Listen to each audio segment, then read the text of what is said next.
Di bank juga. Pinjam tidak.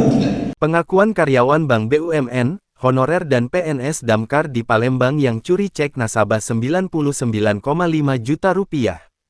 Seorang karyawan bank plat merah harus mendekam di balik jeruji besi lantaran mencuri cek tunai milik nasabahnya senilai Rp99,5 juta dan mengajak dua orang pelaku yang berstatus ASN dan honorer pemadam kebakaran di Palembang.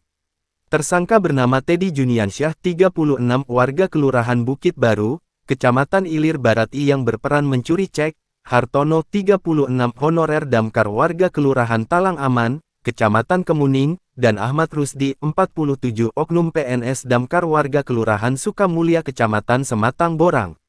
Direskrimum Polda Sumsel Kombes Pol M. Anwar Reksowijojo mengatakan, pencurian tersebut diketahui setelah korban memeriksa mutasi rekening di aplikasi mobile banking.